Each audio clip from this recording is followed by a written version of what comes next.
The ground does not scream when it is wounded, it smolders. Deep beneath a quiet Pennsylvania town, a fire breathes in the dark, unseen, unheard, unmerciful. It has been burning for more than 60 years and will burn long after the last human being who remembers this place is gone. Officials promised the danger was small. They said the smoke was just steam. They called the gas harmless. But children were collapsing in their own backyards. Homes were sinking. Streets were cracking open like mouths begging for air. And when a young boy was swallowed by the earth itself, dragged toward a boiling pit below, the horrifying truth became impossible to ignore. This is not the story of a fire. It is a story of betrayal and a town the world tried to erase. Welcome to Centralia. Centralia, Pennsylvania, population, over 1,000 souls. A town carved from coal country, nestled in the hills where anthracite, the hardest, cleanest burning coal on earth, lay buried in seams that stretch for miles. For generations, the people of Centralia knew only one truth. Coal was life. It powered their homes. It fed their families. It built their churches, their schools, their futures. The mines beneath their feet weren't just a resource. They were a promise, a covenant between the earth and the men brave enough to descend into it. By the 1960s, many of the mines had closed. The glory days were fading, but the people remained, proud, stubborn, rooted. Centralia was more than a place. It was identity. It was home. May 27th, 1962. Memorial Day weekend. The town council had a problem. The old landfill site, located in an abandoned strip mine pit, was overflowing with garbage. Rats were breeding. The smell was unbearable. Something had to be done before the summer heat made it worse. The solution was simple, routine even. Burn it. Controlled burns had been done before. Light a fire, let it consume the trash, bury the ashes, clean, efficient, cheap. 5 volunteer firefighters were dispatched to ignite the pile and monitor the flames. What they didn't know, what no one bothered to check, was that this particular pit wasn't sealed. Beneath the trash, beneath the thin layer of dirt and ash, an exposed coal vein lay waiting. A vein connected to an ancient labyrinth of tunnels, shafts, and seams, miles upon miles of abandoned passageways carved by decades of mining. The fire they lit that day did exactly what fire does. It spread. Within days, smoke began rising from unexpected places, not just from the landfill, but from cracks in the ground nearby, from fissures along the hillside, from vents that shouldn't have been venting anything at all. Town officials assured everyone it was nothing. The fire would burn itself out. There wasn't enough fuel. The flames would hit rock and die. But beneath the surface, something else was happening. The fire had found the coal, and coal, once ignited, burns with a terrifying patience. It doesn't need much oxygen. It doesn't need to rage. It smolders, creeps, devours, slowly, methodically, unstoppably. By summer's end, the town's gas station owner noticed something strange. The underground fuel tanks were hot to the touch, scorching hot. A thermometer pushed into the ground nearby read over 170 degrees Fahrenheit. Then animals began to die. Dogs collapsed while walking near certain areas. Birds dropped from the sky. A family's pet cat was found dead in the yard. No visible wounds, just gone, as if the air itself had poisoned it. Gas detectors installed near the old mine entrances began screaming. Carbon monoxide, methane, toxic levels that should have triggered immediate evacuation. But evacuation costs money, and no one wanted to admit what was happening. By late 1962, the fire had traveled deep into the mine network. It was no longer a surface problem. It was subterranean, invisible, exponential. Engineers brought in to assess the situation delivered a grim verdict. The fire was now burning in multiple locations underground. It had access to enough coal to burn for decades, maybe centuries. Stopping it would require either excavating millions of tons of earth or digging trenches deep enough to sever the coal veins entirely. The cost? Millions of dollars, maybe tens of millions. The town's response? Wait and see. That was the first lie, the one that would kill Centralia. Because while they waited, the fire grew stronger. While they debated budgets and blame, carbon monoxide seeped into basements. While they formed committees and filed reports, the ground beneath the town began to rot. The people of Centralia didn't know it yet, but they were living on top of a furnace, and the flames were patient. By 1965, 3 years after the initial burn, the reality was undeniable. The fire was not going out. It was spreading. But denial is a powerful drug, especially when the truth costs money. Town officials, county representatives, and state bureaucrats began a coordinated dance of blame. Whose responsibility was it? Who would pay? The town couldn't afford remediation. The county said it wasn't their jurisdiction. The state claimed federal assistance was needed. The federal government said it was a local issue. Meanwhile, the fire kept burning. Public meetings became shouting matches. Miners, men who understood coal better than any politician, stood up and warned of catastrophe. They had worked in those tunnels. They knew how vast the network was. They knew what anthracite could do once it caught fire. "If you don't stop this now," one miner said, "this town will be gone in 20 years. He was ignored. By the early 1970s, the symptoms were everywhere. Families woke up to the smell of sulfur in their homes, basements filled with noxious gas. Children complained of headaches, nausea, dizziness. Elderly residents developed respiratory problems seemingly overnight. One woman described waking in the middle of the night, unable to breathe, her husband unconscious beside her. She dragged him outside, gasping, collapsing on the lawn. Paramedics arrived and tested the air in their bedroom. Carbon monoxide, 500 parts per million. Lethal levels. The fire wasn't just beneath the town anymore. It was inside their homes, inside their lungs. Schools began reporting strange incidents, students fainting during class, teachers developing chronic coughs. One elementary school installed ventilation systems to pump out toxic air, but the gas kept seeping in faster than the fans could clear it. Parents started keeping their children indoors, but indoors wasn't safe either. In 1979, a confidential report was delivered to Pennsylvania state officials. The findings were damning. The fire was out of control. It had spread to over 200 acres of underground coal veins. Surface temperatures in some areas exceeded 900 degrees Fahrenheit. Gas emissions posed an immediate and ongoing threat to public health. Several homes were deemed uninhabitable. The report recommended immediate relocation of affected families and aggressive intervention to contain the fire. The state buried the report. Why?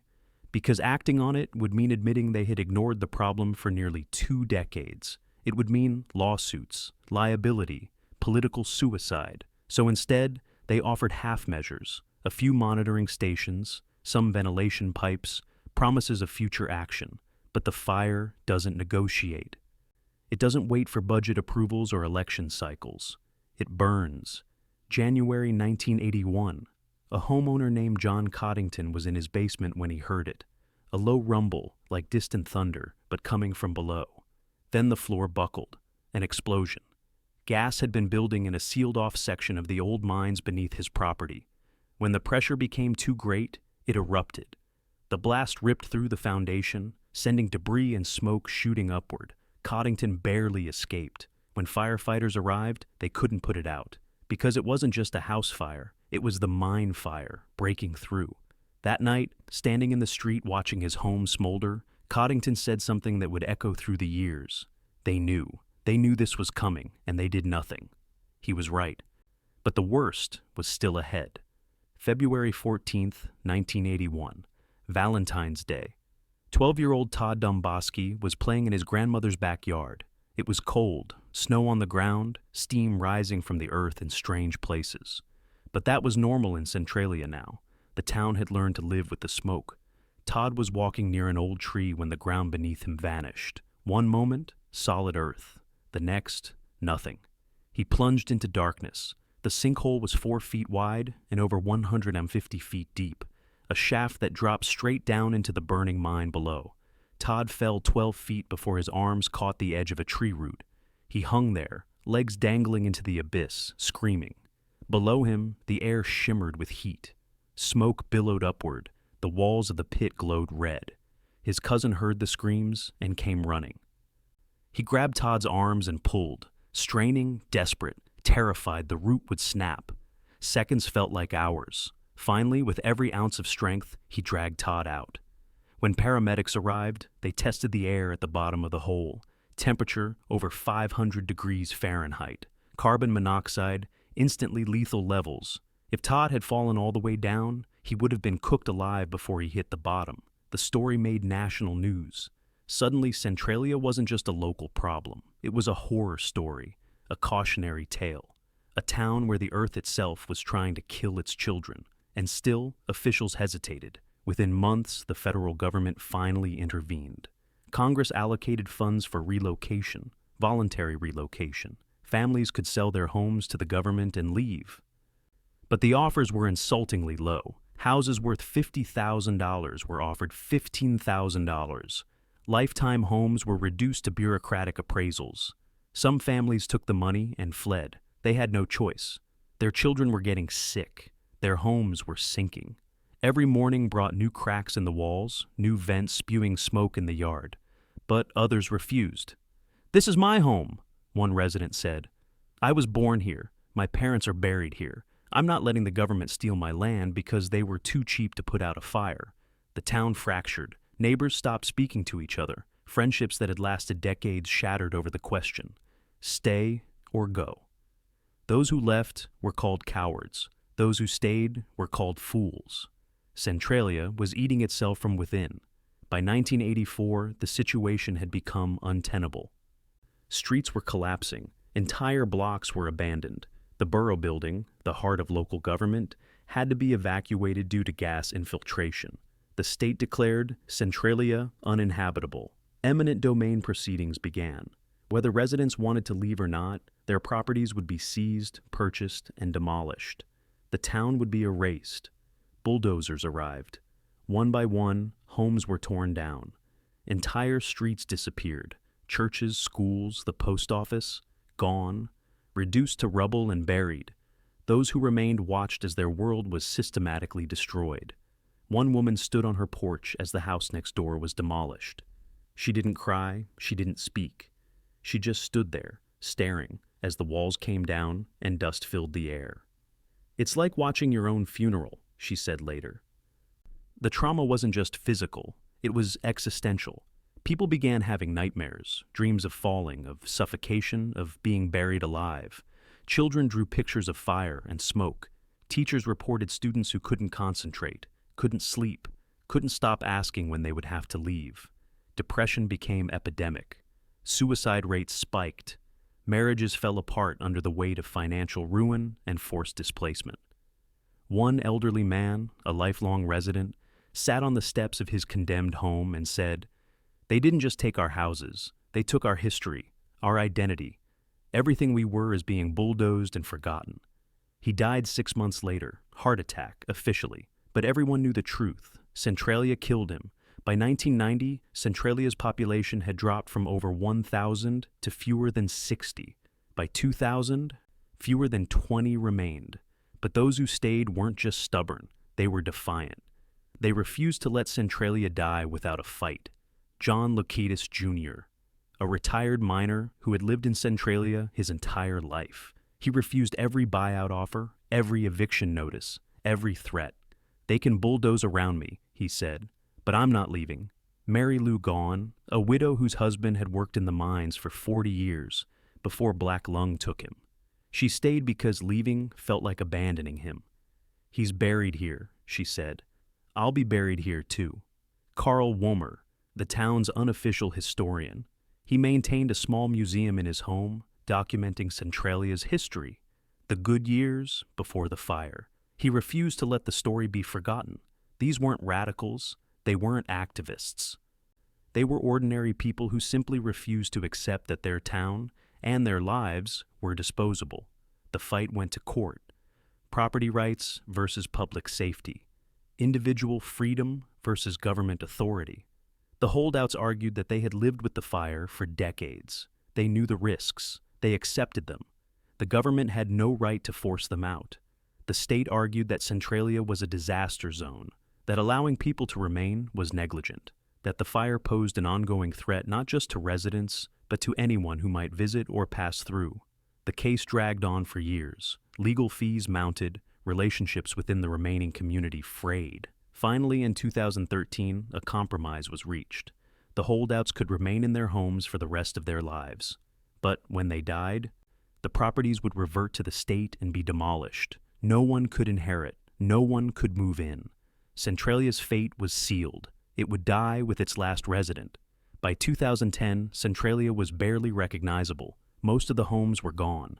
Streets ended abruptly in overgrown fields. Sidewalks led to nothing. Fire hydrants stood alone in empty lots, monuments to a town that no longer existed. The few remaining houses looked surreal, isolated structures surrounded by wilderness, smoke rising from the ground around them like something out of a nightmare. Graffiti Highway, a section of abandoned Route 61 that had been closed due to fire damage, became a bizarre tourist attraction. Visitors spray-painted the cracked pavement, creating a colorful scar across the dead town. The holdouts hated it. Strangers came to gawk, to take photos, to treat their suffering like a sideshow. "They come here like it's a theme park," one resident said. "But this is our life. This is our loss."